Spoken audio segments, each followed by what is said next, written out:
The last seed of Oakhaven was not a seed at all. It was a girl. Her name was Ilara, and at 20 years of age, she looked as if she'd been carved from the same worn-out earth she was destined to walk upon. She was slender, with the kind of thinness that comes not from grace, but from a lifetime of having just a little less than enough. Her hands were a map of her struggle, calloused and rough, with dirt permanently etched under her nails like a stubborn shadow.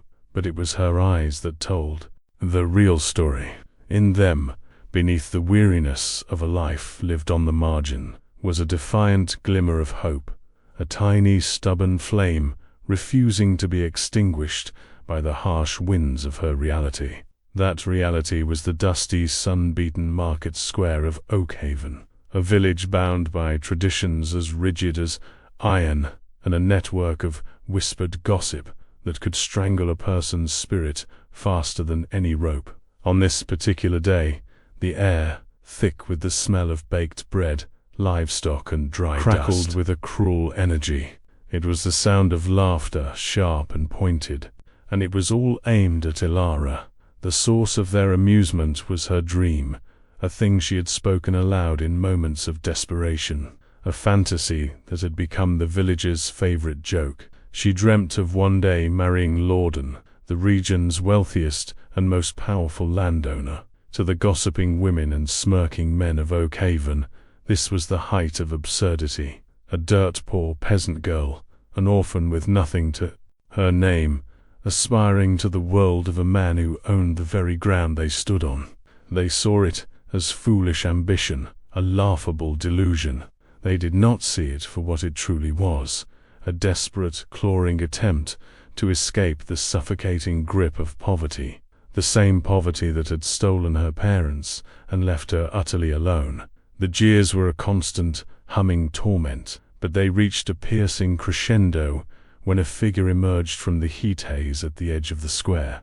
It was Lorden himself, a stern, imposing man in his early 30s, mounted on a magnificent black stallion that seemed to drink the sunlight. His face looked as though it were carved from granite, all sharp angles and unyielding lines, and his presence alone was enough to silence the market's usual chatter. His shadow fell over Ilara, long and cold, like a death sentence being read aloud. For a moment she thought he would ride past, ignoring the whispers as he always did, leaving her to her humiliation. But he didn't. He reined his horse to a halt, the animal snorting impatiently, and dismounted with a slow, deliberate grace that held a universe of power. He walked toward her, the crowd parting before him like a tide receding from a cliff face. His boots made soft, heavy sounds in the thick dust. He stopped just a few feet from her, his height and broad shoulders blocking out the sun. His voice, when he finally spoke, was not a shout, but a low, cold thunder that seemed to vibrate in the very air. Around them, "You dream of my world?" he asked, his tone dripping with a calm, calculated disdain that was far more cutting than any yell. The crowd held its breath, leaning in, hungry for the spectacle. Lorden was not just acknowledging the rumors, he was feeding the fire, turning Ilara's private pain into a public theater of cruelty. He was about to make an example of her, to crush this tiny, ridiculous dream under the heel of his immense power. "You wish to share in the harvest of my labor," he continued, his eyes scanning her worn dress and dirt-stained hands with open contempt. "Then prove you can tame the most cursed part of it." A wicked, humorless smile touched his lips. "I give you the barren plot."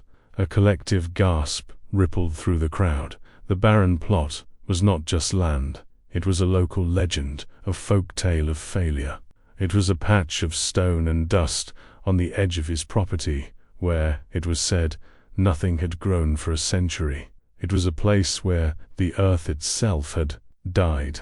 "Make it yield a single harvest by the season's end," Lorden commanded, his voice ringing with finality.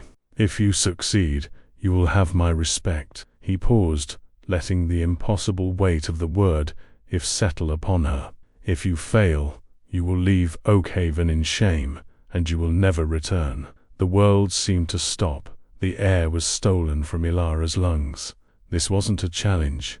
It was a sentence of public exile, a cruel and elaborate game designed for one purpose: her utter complete humiliation. It was a way to extinguish that last flicker of hope in her eyes for all to see. For a long moment she felt nothing but an ice-cold wave of shock, a numbness that spread from her chest to the tips of her fingers. And have you, who are watching this, ever felt that? A moment when the world tries to bury you, when everyone judges you without knowing the fire inside. A moment when your only choice is to fight back or be erased, when a cruel challenge is laid at your feet, and you know that to retreat is to die a little inside. It is in that moment that you discover who you truly are. And in that moment, something inside Ilara shifted.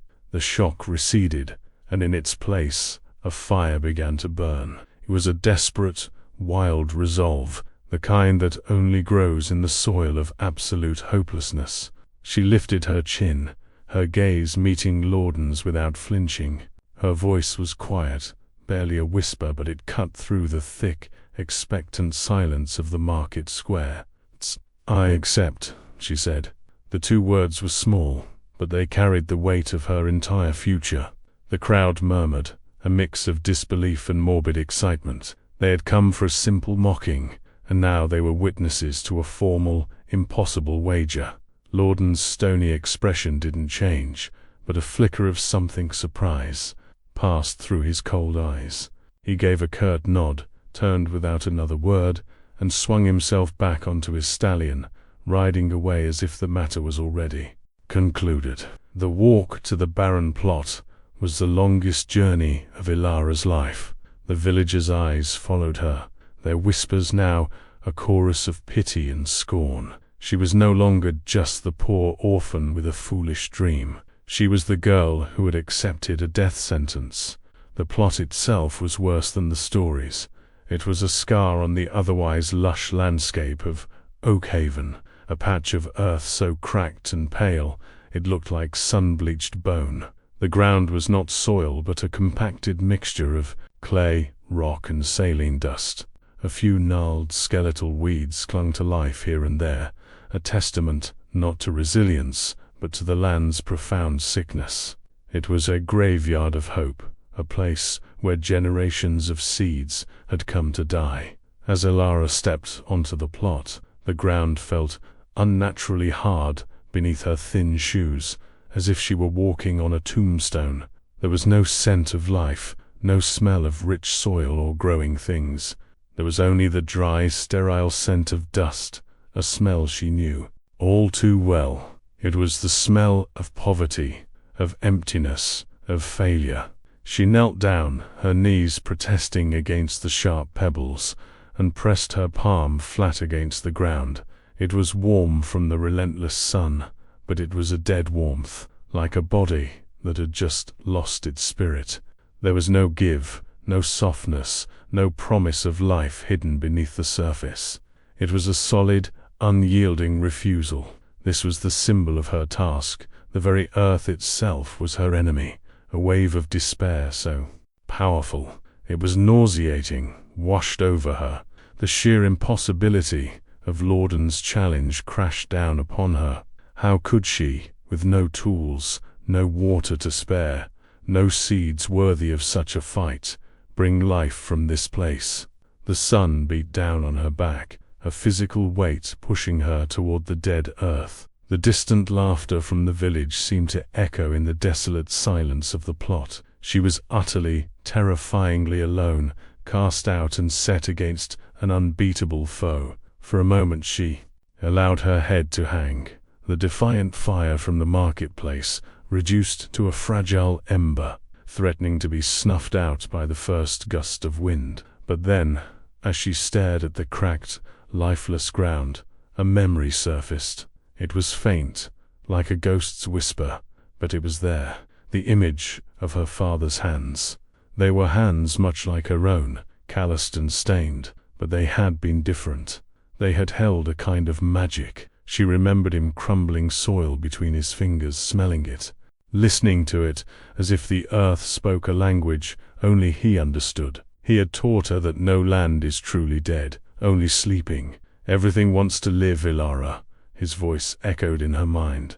You just have to find its heart. Her parents had been celebrated farmers, known for their ability to coax life from the most difficult soil. They were a part of her, their knowledge, a seed, buried deep inside her, waiting for the right conditions to sprout. That memory, that faint echo of her father's wisdom was just enough. The ember of her resolve glowed a little brighter.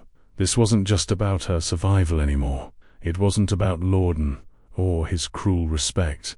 This was about them. It was about proving that their knowledge, their legacy, had not died with them. It was about honoring the magic in their hands by finding it in her own. She looked up from the ground, her gaze sweeping across the desolate landscape, and for the first time, she saw it not as a graveyard, but as a battlefield. Her enemy was the dust, the stone, the sun, and the scorn of an entire village. Her only weapons were the fading memories of her family and a stubborn refusal of her own spirit to break. As the sun began to dip below the hills, painting the sky in hues of orange and purple, Ilara remained on the plot. The shadow of Lorden's distant manor stretched long and thin, its dark finger pointing directly at her. She found a thick, broken branch at the edge of the plot, and with all her strength, drove its pointed end into the rock-hard ground. The wood shuddered, and the earth barely yielded, a small, pathetic crack appearing in the surface. It was a tiny, almost meaningless gesture against an immense, unmovable force, but it was a start. It wasn't a promise of a harvest, it was a declaration of war, a war she was almost certain to lose. The days that followed blurred into a singular, grueling trial of dust and sun. Ilara's war began not with a clash of steel, but with the pathetic scrape of a broken branch against earth as hard as fired brick. Every morning, before the sun had fully crested the hill, she was there, her thin frame a solitary silhouette against the pale, empty canvas of the plot. Her hands, already calloused from a life of labor, were soon raw, then bleeding as she clawed at the ground, trying to loosen the compacted soil one painful handful at a time. The work was a slow, agonizing torture. For every rock she managed to pry from the earth's grip, a dozen more seemed to surface. The dust, fine and acrid, coated her skin, her hair, and the back of her throat, a constant, gritty reminder of the land's sterility. It was a landscape of refusal, and with every fruitless effort, a piece of her resolve crumbled away, turning to dust just like the soil beneath her. It was in these moments of back-breaking, mind-numbing labor that the ghosts of her past began to visit. They came not as specters in the night, but as vivid, sun-drenched memories that ambushed, hurt in the quiet desperation of the afternoon heat. As she pressed her bleeding palms against the dead ground, she could almost feel the ghost of a different kind of earth, the rich, dark loam of her family's old tenant farm. And with that feeling came the memory of her father's hands. His name was Kale, and his hands had been instruments of a quiet magic. They were broad and deeply lined, the nails permanently blackened with the lifeblood of the soil, but when he touched the earth, it was with the reverence of a priest at an altar. He would crumble a handful of dirt, bring it to his nose, and inhale its scent as if it were the finest perfume. He taught her that every plot of land had a story, a spirit, a secret rhythm. He believed the soil was not a thing to be conquered, but a partner to be understood. He would tell her, his voice low and steady, like the hum of the earth itself, that a farmer's greatest tool wasn't the plow, but patience. Her family had never been wealthy, not in the way Lorden was. They didn't own the ground they walked on, they merely borrowed it, paying a share of their harvest to Lorden's own father, a man even colder and more severe than his son. But what they lacked in coin, they possessed in a different kind of wealth. Their small farm, nestled in a gentle valley just beyond Oakhaven, had been a tapestry of life. The corn grew tall and sweet, the beans were plump, and the squashes were the color of the setting sun. Her mother, Lyra, had a gift for herbs and flowers, her small garden a riot of color and scent that seemed to defy the often harsh seasons. Ilara's childhood was painted with the colors of that life, the deep green of summer leaves, the earthy brown of tilled soil, the brilliant yellow of sunflowers turning their faces to the light. It was a life of hard work, yes, but it was a life of purpose, of connection, a life where every sunrise brought the promise of growth. This was the world she was truly fighting for. Villagers, in their cruel, simple gossip, believed she craved Lordan's gold, his fine clothes, his grand manor that loomed on the hill like a stone fortress. They could not understand. Her dream was not for a prince, but for a piece of that past. It was a desperate, clawing need to feel that living earth in her hands again, to smell the scent of rain on thirsty soil, to see a tiny green shoot push its way toward the sun and know that she had helped it. Marrying Lordan was simply the only path her desperate young mind could imagine to get there. It was a crude key for a lock she had no other way of opening. The barren plot, this cruel, impossible challenge, was in a strange way the first time anyone had offered her a key of her own, even if it was one designed to break in her hand. The memory of how it all ended was the cruelest ghost of all. It had started subtly, a strange pale mottling on the leaves of the corn, a faint, sour smell on the morning air that hadn't been there before. The blight. It moved with the speed of a phantom, a creeping, silent plague that turned their vibrant, living fields into a graveyard of withered stalks and blackened roots within a single season. Cale fought it with every ounce of his being. He used old remedies passed down from his father.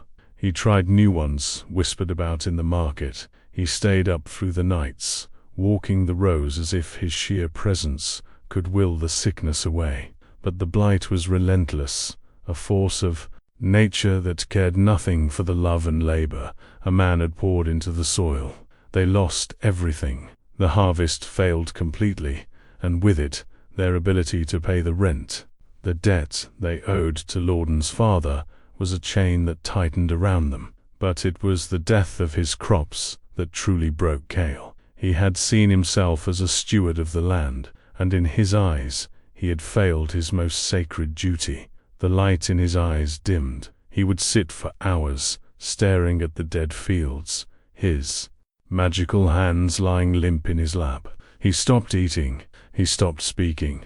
The village doctor said it was a fever, but Ilara knew the truth. Her father died of a broken heart, his spirit withering away just as his corn had.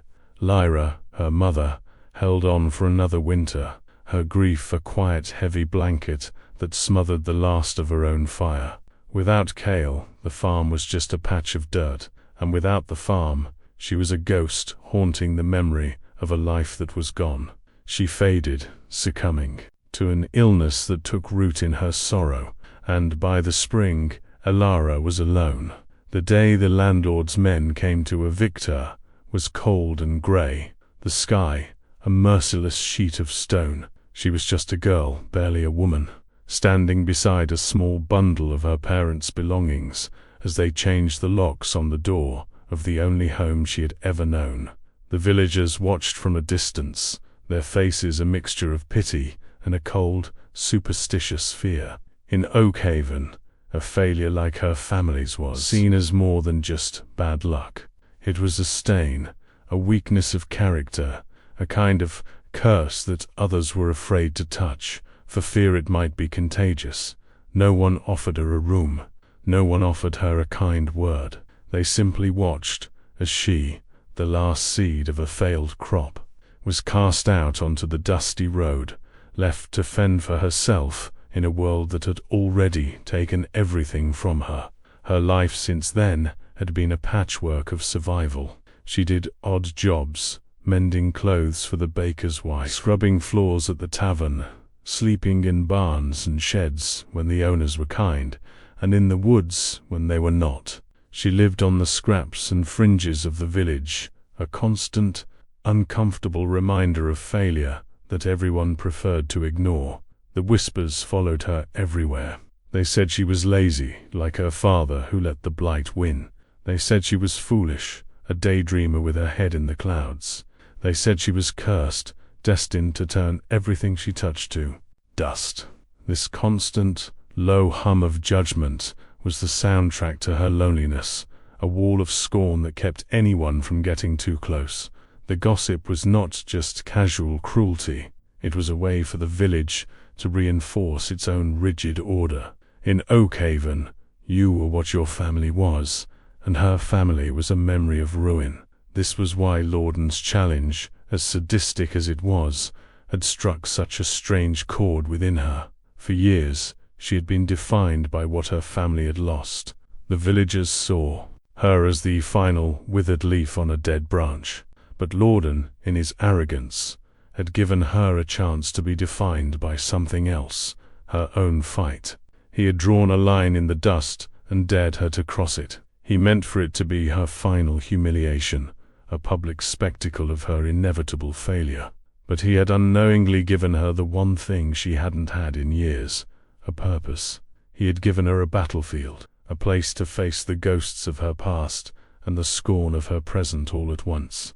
Every swing of her makeshift pickaxe was a blow against the memory of the blight. Every rock she cleared was a rejection of the village's judgment.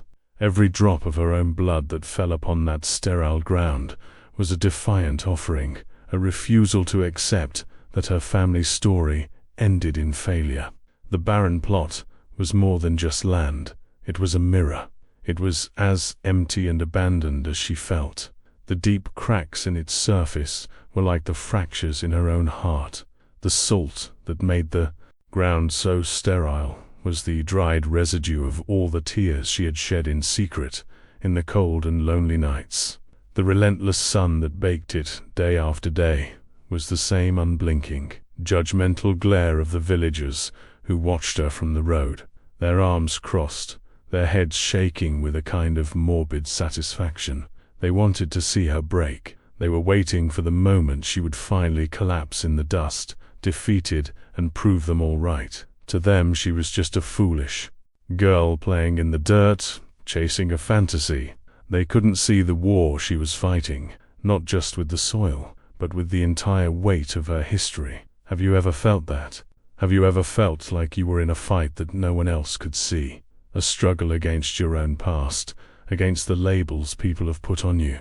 A battle where your only weapon is a stubborn belief in yourself that even you, in your darkest moments, can barely hold on to.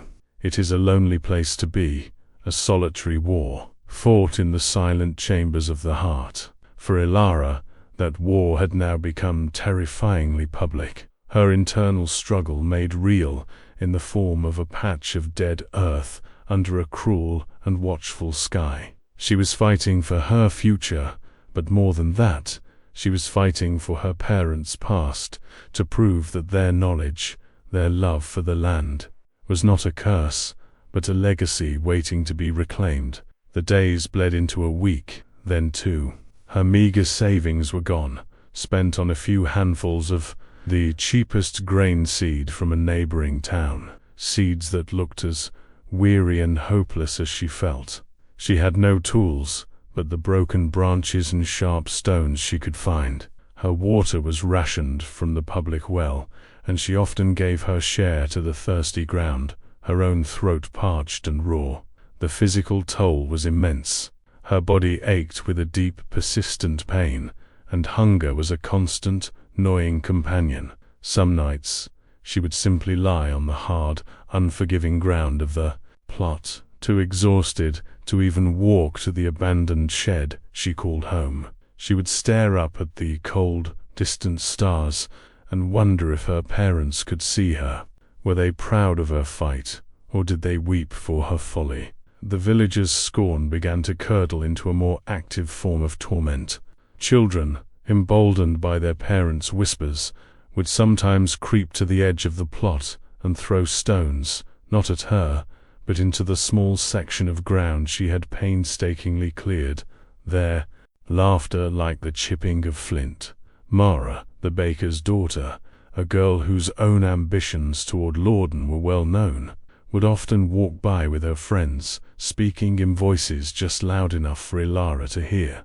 They called the plot Ilara's Folly, and spoke of the grand feast they would have on the day she was finally exiled. Each word was a small, sharp cut, bleeding away what little hope she had left. She was an island of desperate effort in an ocean of disbelief. One evening, as a bruised purple twilight settled over the valley, a profound wave of despair washed over her. She sat on the edge of the plot, her hands raw and useless in her lap, and looked at her work. After weeks of relentless labor, all she had to show for it was a small, pitiful patch of slightly less compacted dust. It was nothing, a child's sand drawing that the first wind would erase. She had planted the few seeds she owned, but they lay silent and still beneath the surface, refusing to answer her. Please. It was over. The land had won. The village had won. The ghosts had won. The fight was gone from her, replaced by a cold, heavy emptiness. She let her head fall into her hands, the rough dirt on her cheeks mingling with the first hot tears she had allowed herself to shed since the challenge began. But as she sat there, broken in the deepening gloom, a memory surfaced, sharp and clear, cutting through the fog of her despair. It was her father's voice, not just the memory of it, but the exact words he had spoken 1 year during a long dry summer. She had asked him why he was laying wet moss along the base of the tomato plants. He had smiled and tapped the side of his nose. "Some earth isn't dead, Ilara," he had said. "It's just forgotten how to drink. You don't fix that with a flood. You have to teach it sip by sip." The memory was so vivid, it was like he was whispering in her ear. Moss, a specific kind of moss that held water like a sponge, a forgotten technique, a tiny, almost insane flicker of an idea ignited in the darkness of her mind. What if this land hadn't been cursed by a vengeful god or a powerful magic? What if it was simply a land that had forgotten the most basic thing a land needs to know?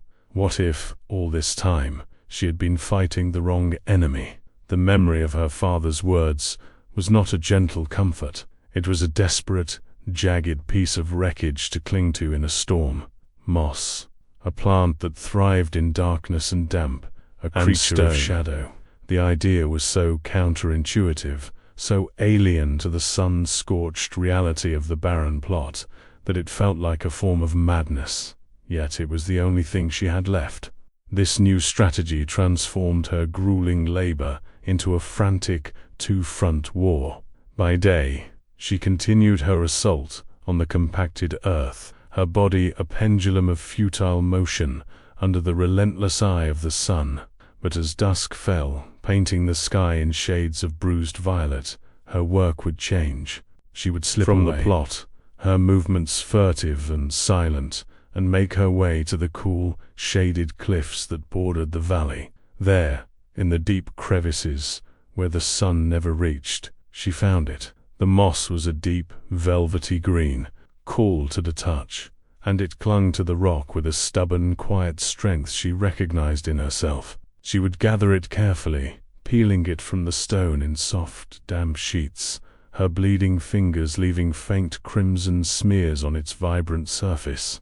She carried it back to the plot like a secret treasure, and under the cold, indifferent light of the moon, she would crumble it, working it into the dusty soil she had so painstakingly loosened, praying it would become the sponge her father had described, a secret reservoir of life in a land that had forgotten how to drink. This new nocturnal routine did not go unnoticed. The village of Oakhaven slept, but its malice was a restless thing. The chief architect of this malice was Mara, the baker's daughter. Mara was a woman sculpted from envy and ambition, her prettiness soured by a constant, simmering resentment. She had long set her sights on Lordan, not for love, but for the status his name would confer, and she saw Ilara's impossible quest not as a tragedy, but as a personal affront. A peasant girl, a cursed orphan, daring to occupy the thoughts of the man Mara considered her prize. It was an insult that demanded punishment. She began to marshal the other women of the village, the ones who found a cruel pleasure in the misfortunes of others, turning their idle gossip into a focused campaign of torment. They were a flock of sharp-beaked crows, and Ilara was the scarecrow they had decided to tear apart, piece by piece. Their whispers were no longer confined to the market square. They followed Ilara like a foul scent, a constant humming chorus of disdain that poised the very air she breathed. Their first coordinated attack was one of pure, calculated cruelty. Water in the dry season was O'Carvan's most precious currency, and the public well was its bank. Each family was allotted their share, and Ilara's portion was already meager. One morning as she approached the well, her wooden buckets feeling heavier than usual with the weight of her exhaustion, she found Mara and her followers there. They stood in a silent, unmoving line, blocking her path. Mara held a ladle, and with a smile that was all teeth, she began to draw water, not for her family, but to pour it, slowly, deliberately, onto the dusty ground at her feet. One by one, the other women did the same, a silent, wasteful ritual designed for an audience of one. They were spilling life onto the dead earth, mocking Ilara's desperate attempts to do the very same thing. No words were spoken, none were needed. The message was as clear as the wasted water pooling in the dust. You are not welcome here. Your thirst does not matter. Your struggle is our entertainment.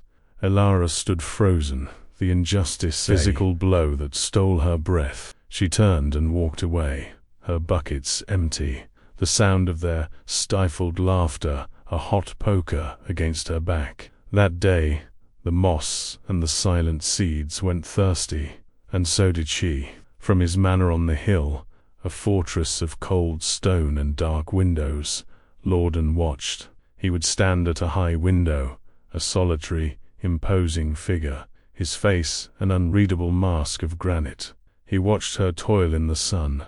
He watched her creep toward the women at the well turn her away. His silence was a unique and terrible form of cruelty. It was not the active, spiteful torment of Mara, but a cold, detached observation that was somehow worse. He had set the trial in motion, and now he observed its effects with the dispassionate curiosity of a scientist studying a dying insect. His gaze was a constant pressure, a weight on her shoulders that was as real as the sun. It made her feel small, insignificant, a piece in a game whose rules she didn't understand. Did he feel a flicker of pity, a hint of respect for her tenacity, or did he simply watch and wait for the inevitable moment of her collapse, a final, satisfying confirmation of his own power and her worthlessness? She couldn't know, and this uncertainty was a poison that seeped into her thoughts, making her question not just her chances of success, but her own sanity for even trying. The constant assault from the outside began to breach the walls of her own mind. The villagers' whispers became her own internal chorus of doubt. At night, lying on the hard ground of her borrowed shed, sleep would not come. Instead, the voices would circle in the darkness. Cursed, they had called her family. Is it true? Was the blight a punishment? Is this barren plot just the final chapter in a story of failure written long ago? Foolish, Mara had sneered. Am I a fool? Am I chasing a ghost, trying to bring my parents back to life with dust and moss? Sane, the other women whispered. Maybe they were right. Maybe this relentless, hopeless labor was a sign that the grief and loneliness had finally fractured her mind. Have you ever felt that, you who are watching, that terrible moment when the cruel words of others stop being an external noise and become the voice of your own heart? When you look in the mirror and see not yourself, but the broken, pathetic creature they have told you that you are. It is a terrifying kind of solitude, a prison where you are both the inmate and the guard, and the whispers are the key turning in the lock. Mara's campaign of cruelty escalated. Seeing that thirst and exhaustion were not enough to break Ilara's spirit, she decided to attack the work itself. One night, under a sliver of moon, she led her followers to the barren plot. They did not come with shovels or plows. They came with contempt, with their heavy shoes. They trampled the small sections of earth Ilara had so carefully prepared. Their footsteps are brutal, the elation of her painstaking work. They kicked over the piles of rocks she had cleared, scattering them back across the loosened soil. They found the small clay pot where she kept her precious handful of seeds and smashed it, grinding the potential for life into the sterile dust with their heels. It was an act of pure destruction, a violation born of a deep and bitter jealousy. When Ilara arrived before dawn the next morning, the sight that greeted her was one of utter devastation. It was a message written in ruin. Everything you build, we will tear down. Everything you hope for, we will crush. Your effort is meaningless. You are meaningless. For the first time, a sob of pure, undiluted despair escaped her lips, a raw, wounded sound swallowed by the vast, empty silence of the plot. The physical toll was becoming undeniable. Hunger was no longer a dull ache. It was a sharp, predatory thing that gnawed at her insides, making her dizzy and weak. Her body, waist away, her cheekbones sharp, her eyes sunken in dark, bruised hollows. There were moments in the afternoon heat when the world would tilt and shimmer, the line between the cracked earth and the pale sky blurring into a single, wavering image of desolation. Her muscles burned with a fire that never went out, and a deep exhaustion settled into her bones, a weariness so profound it felt as if it were aging her from the inside out. She moved like a sleepwalker, her actions driven by a mechanical memory of purpose that her conscious mind had all but abandoned. She was a machine running on its last fumes, the gears grinding, the metal screaming, on the verge of a final catastrophic breakdown. The villagers who saw her now no longer bothered to whisper. They simply stared, their faces a mixture of morbid curiosity and a grim, self-satisfied certainty. They were watching a ghost haunt her own grave. She began to look at her own hands as if they belonged to a stranger. The map of her struggle she had once seen in them was gone, erased by a new, more brutal geography of pain. The calluses had been torn away, leaving raw, weeping flesh. The skin was cracked and split open in a dozen places, the lines filled not with honest dirt, but with a dark crust of dried blood. They were no longer tools. They were wounds. She would stare at them in the moonlight, flexing her stiff, swollen fingers, and remember the image of her father's hands. His hands had been instruments of creation, coaxing life from the soil with a gentle, knowing touch. Hers were instruments of destruction, tearing at the earth and at themselves, leaving behind nothing but brokenness. The contrast was a fresh torment. She was not honoring his legacy. She was desecrating it. She was proving the villagers right. She was the cursed seed, the final product of a failed line, capable only of turning everything she touched, including herself, to ruin and dust. The shame of it was a physical weight, heavier than any rock she had yet tried to move. A brief, tantalizing reprieve came in the form of a false promise from the sky. One afternoon, the oppressive, brassy glare of the sun was softened by a veil of high, thin clouds. The air grew heavy, and the scent of distant rain, a smell she had almost forgotten, drifted on the breeze. Then it came. Not a storm, not a downpour, but a soft, hesitant drizzle that was more mist than rain. It was barely enough to dampen the surface of the dust, but it felt like a miracle. She stood in the middle of the plot, her face turned to the sky, letting the cool droplets wash the grime from her skin. It felt like a blessing, a sign from the world that her fight was not entirely in vain.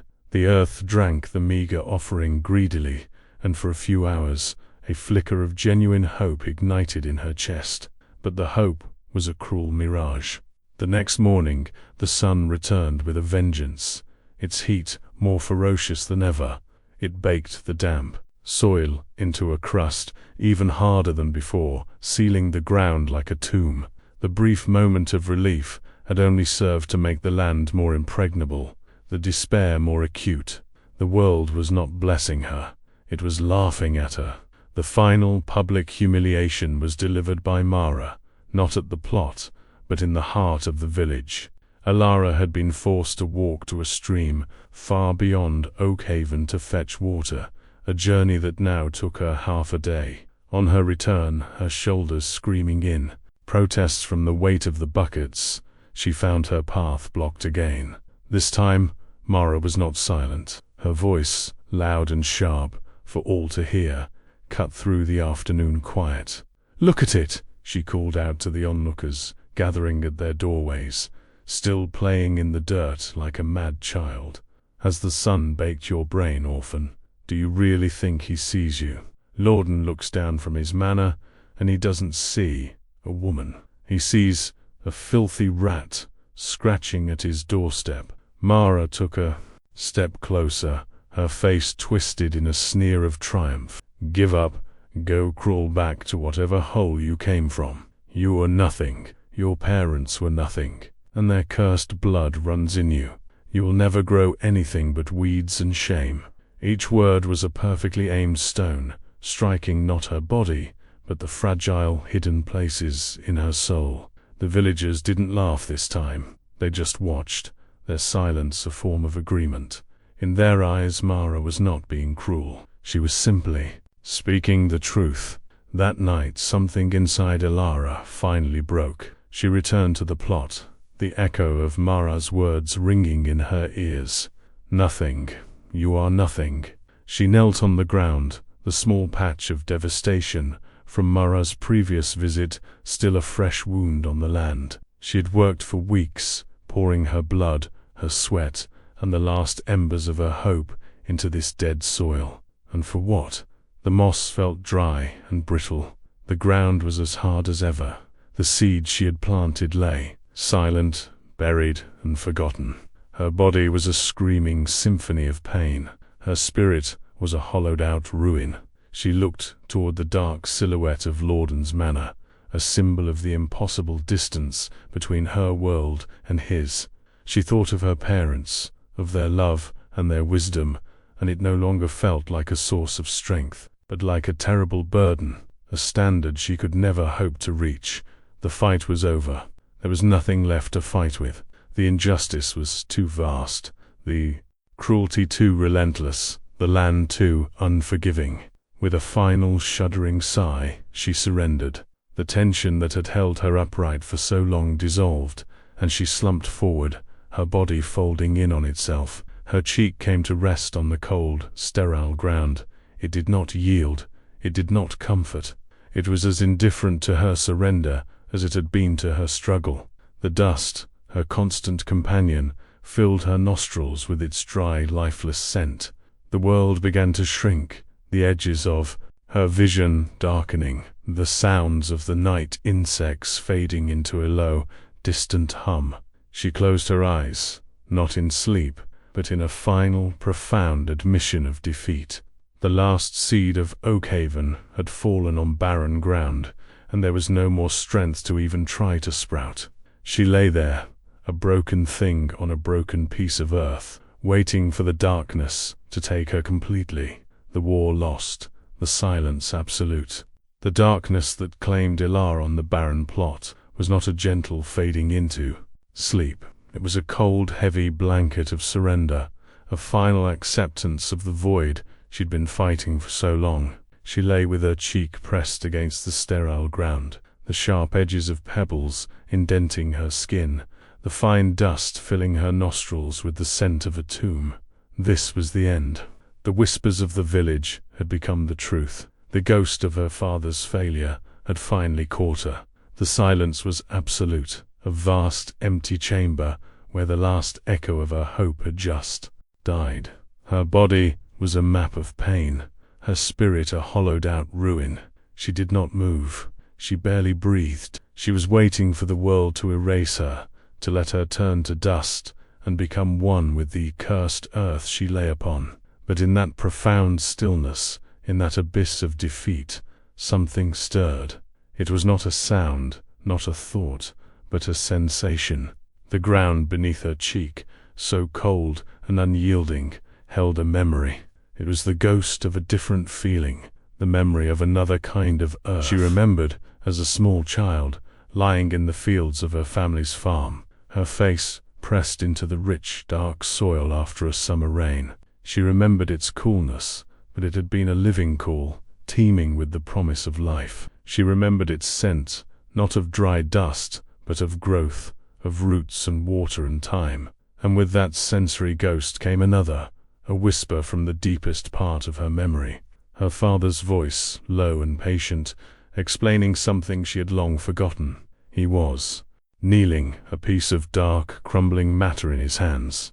"Some earth isn't dead, Ilara," the voice echoed, as clear as if he were kneeling beside her in the dark. "It's just forgotten how to drink. You don't fix that with a flood. You have to teach it, sip by sip." Moss. He had been holding moss.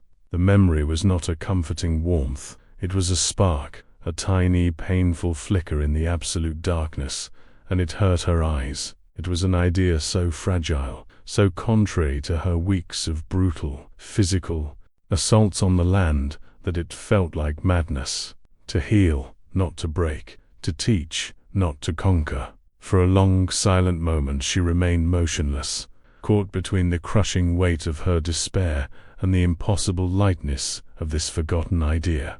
Then, with a groan that seemed to tear from the very depths of her soul, she moved. It was a slow, agonizing process. Every muscle screamed in protest. Her joints felt like grinding stone. Pushing herself up from the ground took every last, hidden reserve of strength she possessed. She rose to her knees, a trembling, skeletal figure in the pale moonlight, her clothes torn, her face caked with dirt and the dried tracks of tears. She was not reborn in fire. She was a ghost climbing out of her own grave, animated by the faintest whisper of a half-remembered spell. Her war with the barren plot was transformed. The back-breaking work of shattering the earth did not stop, but it was no longer the whole of the battle. Now it had a secret. Second Front fought in the shadows.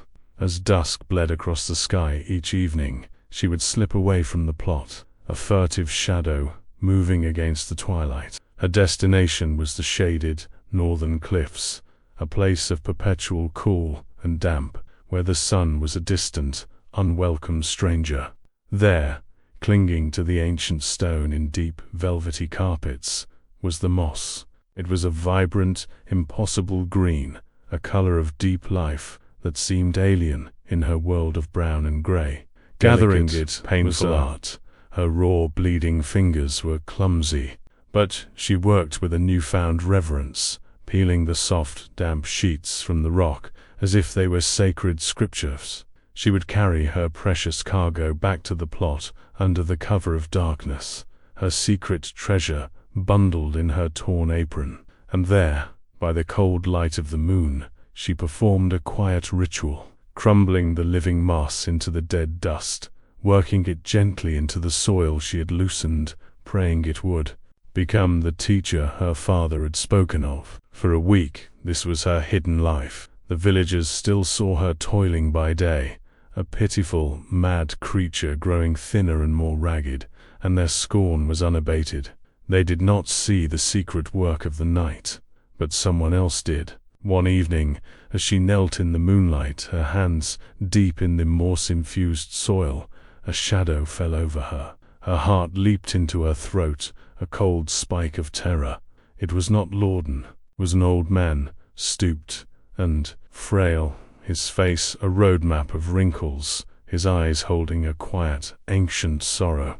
It was Silas, the village recluse, a man who lived on the edge of Oakhaven and the edge of its memory, a keeper of the old ways the modern gossiping village had long since discarded. He had known her father.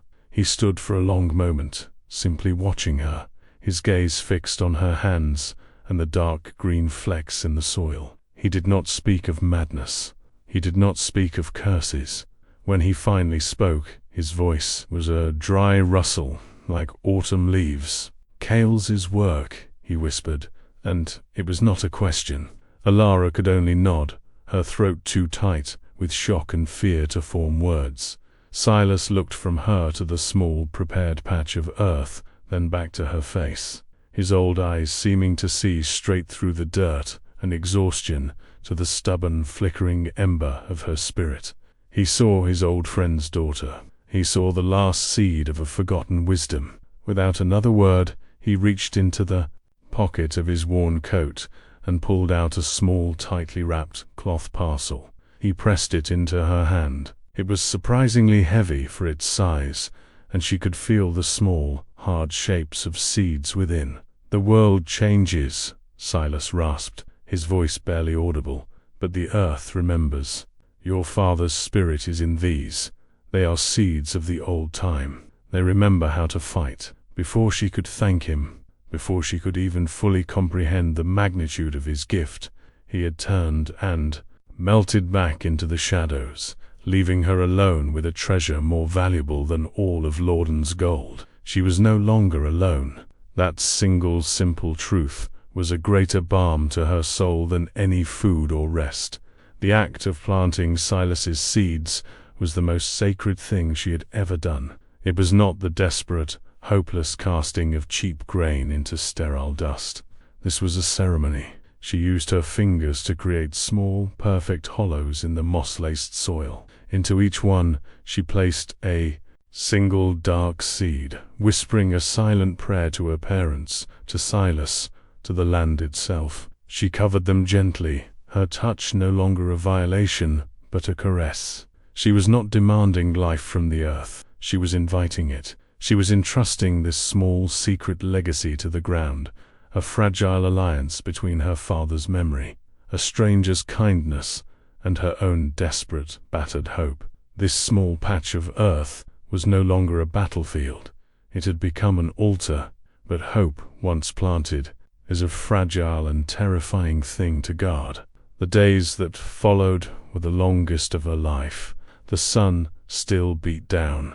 The wind still tried to steal the moisture from the soil. Mara and her followers still passed by, their voices dripping with scorn, their eyes scanning for any new sign of weakness to exploit. Elara became a sentinel, a fierce, silent guardian of a secret she could not share. She used her own body to shield the small patch of planted earth from the worst of the afternoon sun. She used the last of her energy to fetch water, no longer for the whole plot, but for this one small, sacred square. And what would you do if you were in her place? When you have planted the very last seed of your hope in a world that wants only to see it fail, would you have the courage to stand guard over it, to protect that one fragile possibility against the scorn of everyone you know, with nothing but your own belief to sustain you? It is the loneliest vigil in the world, the watch you keep over your own heart. Then one morning it happened. The air was cool, with the first crisp hint of autumn in it, a reminder that her time was running out. She had knelt by the patch, as she did every dawn, her heart a familiar, heavy knot of anxiety. She scanned the surface, expecting the same cracked, barren visage. But there, pushing its way through a fissure in the dry crust, was a tiny speck of impossible color.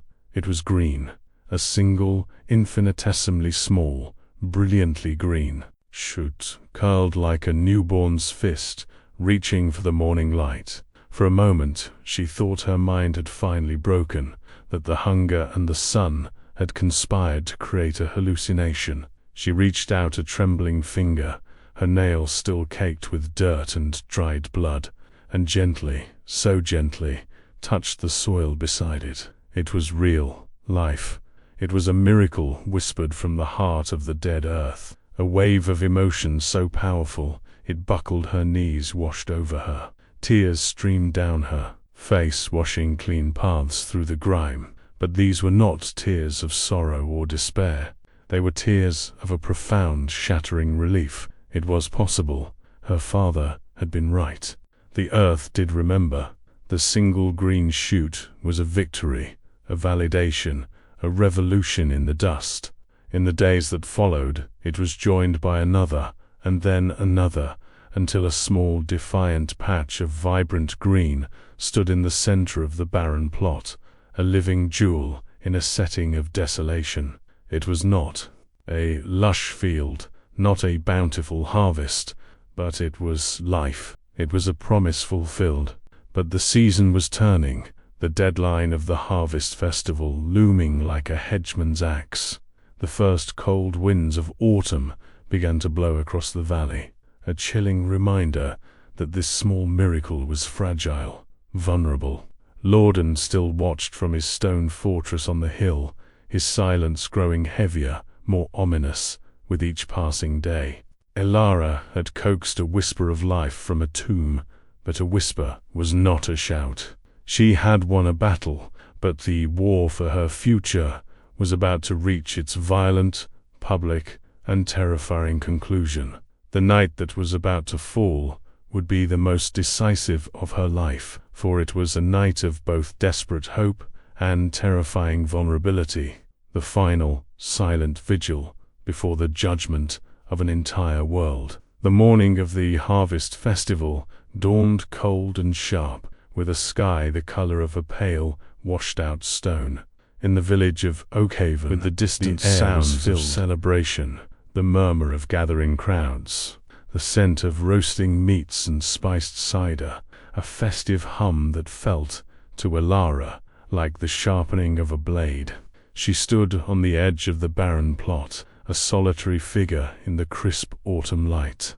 She was thinner than ever, her body a fragile architecture of bone and will, her dress little more than clean rags. But the hollows under her eyes could not diminish the new light that burned within them. It was not the defiant flicker of before, but a steady, quiet flame, a light kindled by a single, impossible green shoot. Before her lay the fruit of her war, the result of her impossible bargain. It was not a field, it was not a harvest in any sense the village would recognize. It was a small, defiant patch in the center of the vast desolation, a circle of life no bigger than a wagon wheel. Within it, the hardy plants Silas had given her had grown, their leaves a deep, healthy green, bearing a small but proud crop of dark, nutrient-rich beans. It was a miracle, whispered in a language of moss and forgotten seeds, a testament to a truth the world had abandoned. It was everything, and she knew, with a certainty that chilled her to the bone, that it would not be enough. The village had not come for a lesson in agronomy. They had come for a spectacle. They had come for her exile. They began to arrive in the mid-morning, their festive clothes a jarring splash of color against the gray-brown canvas of the plot. They came not as individuals, but as a single entity, a great, murmuring beast of judgment. They formed a wide, silent semicircle around the edge of the plot, leaving the path to the road open, the path she was expected to take when her sentence was passed. Their faces were a mixture of expressions, cold curiosity, grim satisfaction, a flicker of pity here and there that was almost worse than the scorn. They kept their distance from the small patch of green as if it were a sickness, their eyes drawn to it with a kind of morbid fascination. It was a freak of nature, a strange anomaly in the familiar story of her failure they had all come to see concluded. At the very front of the crowd, a queen holding court over a public execution, stood Mara. She was dressed in her finest, a ribbon the color of blood in her dark hair, A smug, triumphant smile played on her lips, an expression of such pure, vindictive pleasure that it was almost beautiful in its ugliness.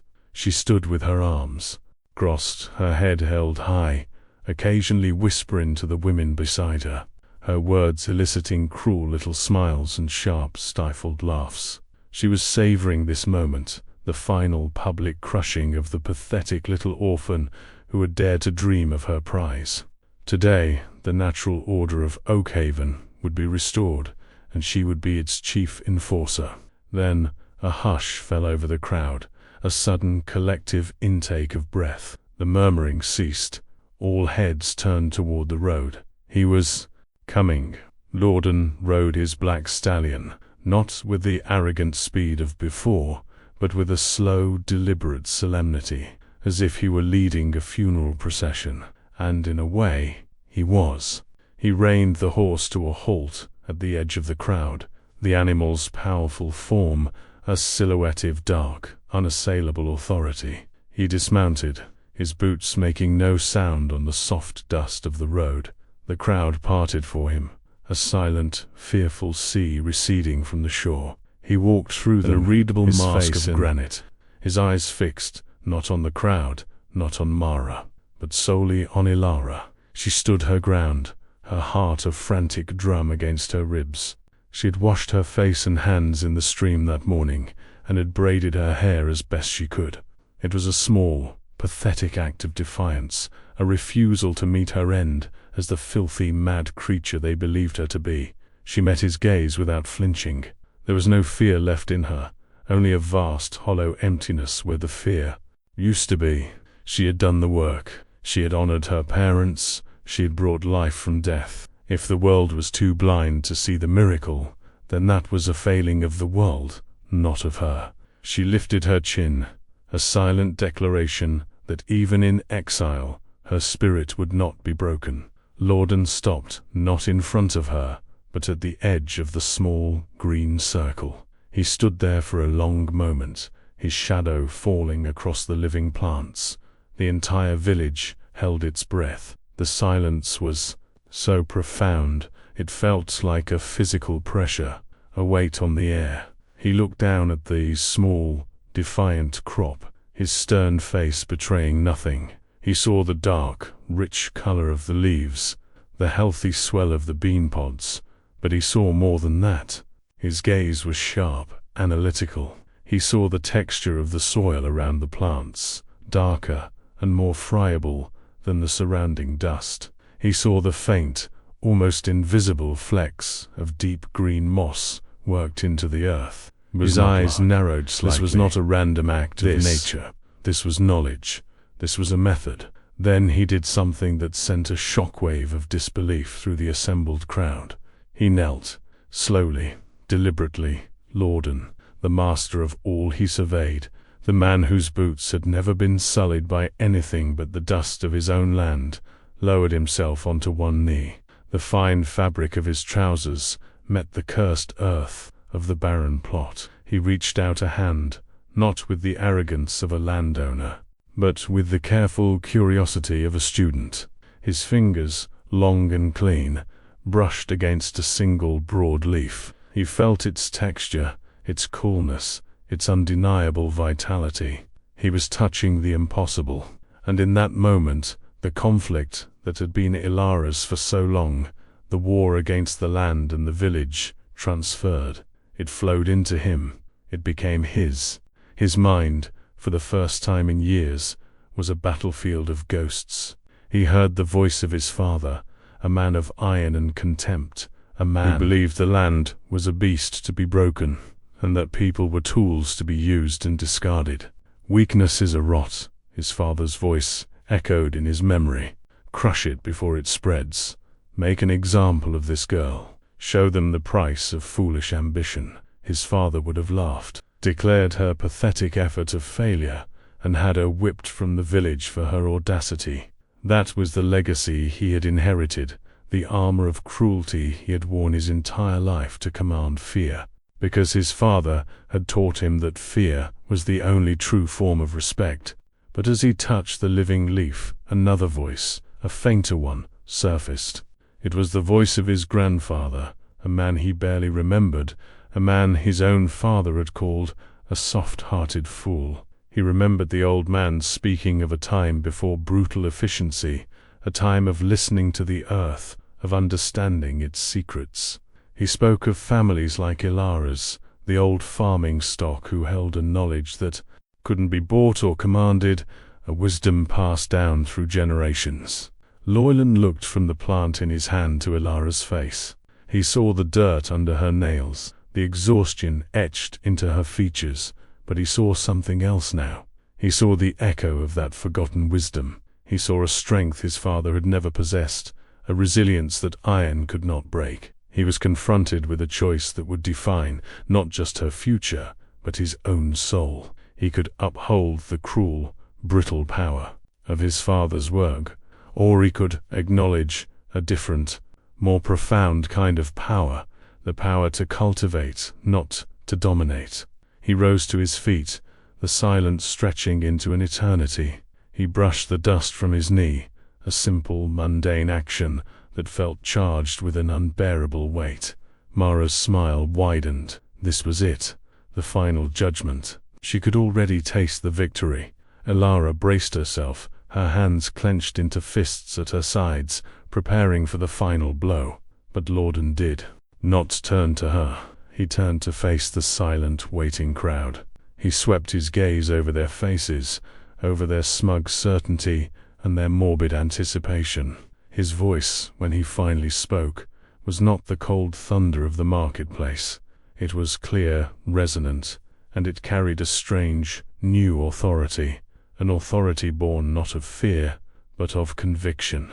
"You came here today expecting to witness a failure," he began, his words cutting through the stillness like a plow through hard earth. "You came to see a sentence carried out. You came for the end of a story." He paused, letting the weight of his words settle upon them. "You were wrong."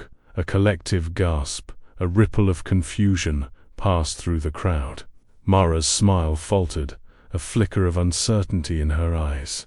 "She has not failed," Llewellyn declared, his voice rising, ringing with a finality that left no room for argument. "Look," he gestured not at Ilara, but at the patch of green at his feet.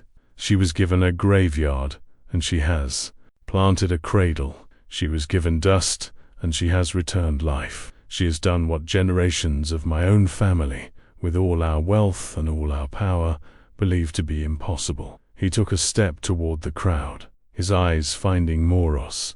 He saw her confusion curdling into disbelief, then into a pale, sick horror as she began to understand. "We have forgotten something in Oakhaven," Llewellyn continued, his voice now a quiet indictment of them all. "We have mistaken cruelty for strength. We have mistaken gossip for wisdom. We have mistaken tradition for a cage. We have become a people who would rather watch a person break than see them build." He let that accusation hang in the air, a poisoned dart in the heart of their collective conscience. The villagers shifted uncomfortably, their gazes falling to the ground, the smugness on their faces replaced by a dawning, creeping shame. Then Llewellyn did something no one, least of all Ilara, could have ever predicted. He reached into the breast pocket of his coat and produced a rolled parchment tied with a leather cord. "It was a legal deed. This land was a symbol of our failure," he said, his voice softening slightly as he turned back toward the plot. "It was a monument to our own ignorance. But today, a new seed has been planted here, a seed of hope." He unrolled the parchment with a sharp snap. "This land is no longer the barren plot." His eyes found Ilara's, and for the first time, she saw not a master, not a judge, but a man, truly seeing her for the very first time. From this day forward, it will be known as Ilara's hope, and it is hers. The shock that hit the crowd was of physical force. It was as if the sky had cracked open. He was giving her the land, the cursed land. Their minds struggled to comprehend it. This was not how the story was supposed to end. But Llewellyn was not finished. He held up a hand to quell the rising murmur. "This is not a gift," he stated, his voice firm again. "It is a payment, a first payment." He walked toward Ilara, stopping a few feet from her. "The knowledge in your hands, the wisdom your family carried, is more valuable to this region than all the gold in my vaults. I am not offering you my name." He said the words clearly, for all to hear, a direct refutation of the dream they had all mocked. "I am offering you a position, chief agronomist for all of Lordan's lands, a paid partner, to teach us what we have forgotten, to lead us back to the ways of the earth." It was not a fairy tale. It was something far better. It was not a marriage proposal that would have made her a possession. It was a business proposal that made her an equal. It was not a prize for her suffering. It was recognition of her skill. It was a victory more profound, more complete than any she had ever dared to imagine. She was not Lordan's wife. She was Ilara of Oakhaven, a landowner, a master of her craft, the heir to a legacy not of ruin, but of wisdom, not a romance. The resolution it was a revolution. It was justice. The crowd stood in stunned, shamed silence. Mora's face had crumbled completely. The vibrant color had drained from her cheeks, replaced by a pasty, mottled white. The triumphant queen had become a spectacle of her own making, her cruelty and ambition laid bare for all to see. She did not speak. She simply turned, pushing her way blindly through the crowd, her head bowed, the sound of her own stifled sobs the only testament to her utter and complete humiliation. The other women who had followed her avoided each other's eyes, their faces burning with a shared shame.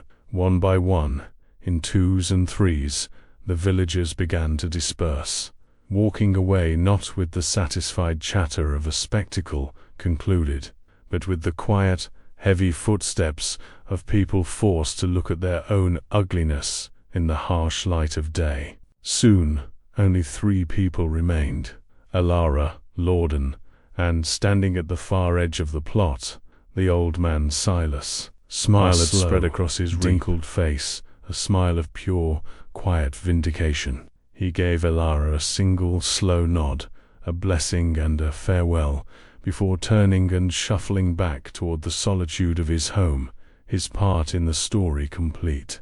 Lordan stepped forward and held out the deed. Ilara reached out her hand, her rough, dirt-stained fingers brushing against his as she took the parchment. It felt heavy in her hand, heavy with the weight of soil, of sacrifice, of a future she had never believed was possible. "Thank you," she whispered, her voice thick with an emotion too vast for words.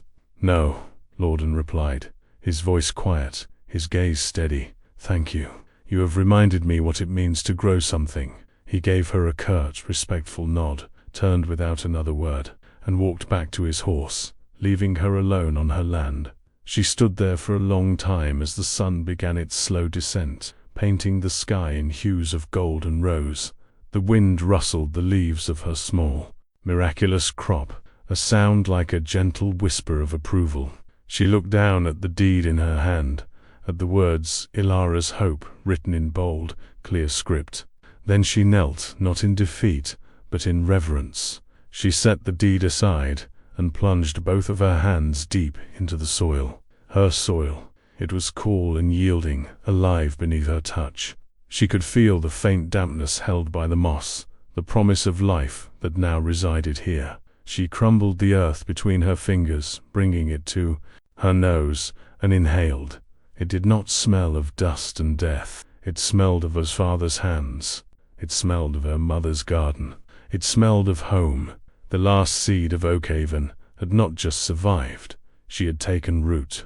How often does life put us in a cage built by the judgments of others?